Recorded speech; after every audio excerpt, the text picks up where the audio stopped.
So what's going on, YouTube? Bright and early Saturday morning. So I'm wishing you guys a happy Saturday.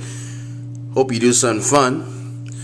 But I want to talk about something, guys, that I think is very important. Before I get into this topic, I want to ask you a question. I want you to be 100% honest with yourself.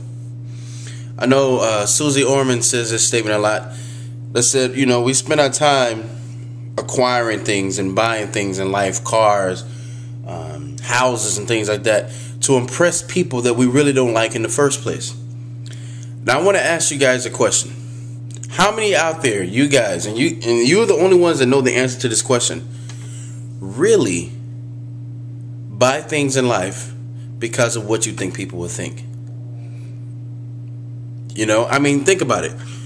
When you go out and get your car, before you even get a car, you tell yourself it's time for an upgrade. Not because that, hey, your car is breaking down and things of that nature. It's because you want to start impressing people more. Sometimes when you go to the car dealership, you know what you can afford, but you'll take a step up because you feel that, hey, the people will think more about me when I get this vehicle. I watched my neighbor the other day. He purchased a red Volvo. Nice looking car. But to me, I've gotten to the point where I don't go crazy over things. Like I used to when I was younger. I used to be, oh my gosh, a car, and I would look out the window and look at it and go outside and wax it a little bit, or take a little dust off the tire, or if anyone got too close, I was like, oh, watch out now, get away from the car. But I watched the way that he was handling this car, and if I had to take a guess at his age, he probably was in his 30s. But I was just like, nobody really is going to notice you once you get on the road. You're going to get swallowed up with the other cars. Nobody's going to take the time to stop what they're doing and be like, oh my gosh, that's the best car. Or look at you in a different light, in a positive light. Right? Nobody. I drive 2 minivans right now, right? And I barely get to wash it sometimes, whatever, but usually I try to just take it through the car wash, but I can say honestly now, I no longer care what people think when it comes to materialistic things. You guys go out and buy watches and clothes. Some of you guys don't even need clothes, but you go out and say, hey, I'm going out tonight and I want to really impress the people.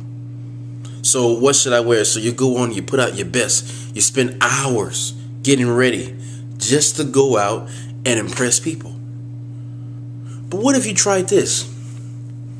What if you just went out with what you had on that day? Right?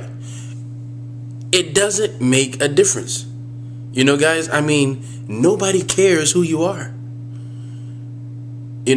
You're not going to be loved anymore by going out and buying a new $70 shirt. You're going to waste your money on that. You're going to spend that $70 on that shirt, and nobody's going to pay attention to you. Nobody's going to give you the compliment that you want. So what happens? You got to still keep buying stuff until finally they say, hey, you know what?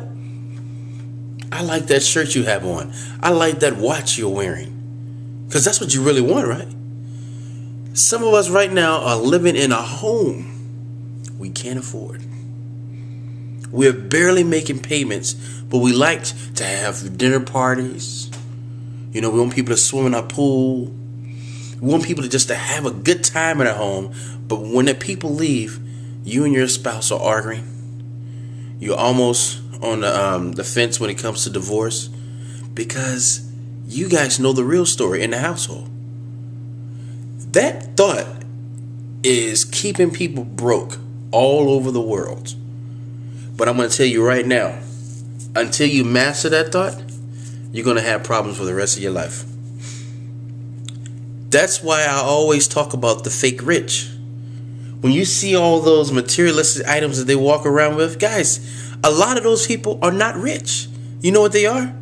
Credit card rich. Until it maxes out.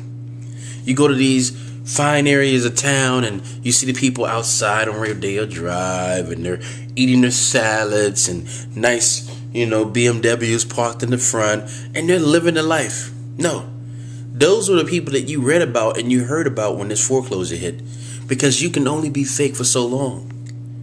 You know what the real rich people are doing? Probably out camping, on the water, playing badminton in the backyard, sitting at home, maybe going to auctions and buying things that the rich people really couldn't afford anyway. Spending quality time with their family, relaxing. Not going to malls, buying clothes, wasting money. No, that's not their lifestyle. That's the fake rich lifestyle. So if that is the machine and the engine that is driving you right now, it's time to change. It's time for a downgrade. And I want you to guys just take small steps. Nothing happens overnight. Just take small steps. So you know what?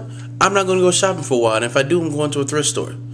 You know what? After this car that I have right now, or if you're in a situation to sell it and you're not upside down like most people are because they try to impress people, get rid of the car. Sell it. My car, what I buy now, my car range, and I pay cash for this, $3,000 to maybe $5,000, and that's stretching it. And guys, I get $100,000 or more miles. 100,000 miles or more out of my vehicles. No car payments. And I know some of you guys may be thinking, but oh my gosh, what about the maintenance? No problem. I do this thing they call preventive maintenance. I look out for things before they come. I'm not your guy to just wait for bad things to happen. No. But I'm going to end this because I think you guys know where I'm coming from. And I want to hear you guys really comment and be honest with yourself that maybe this is you, or maybe this used to be you. But let me hear your questions and comments, guys. And like I say, happy Saturday. Take care.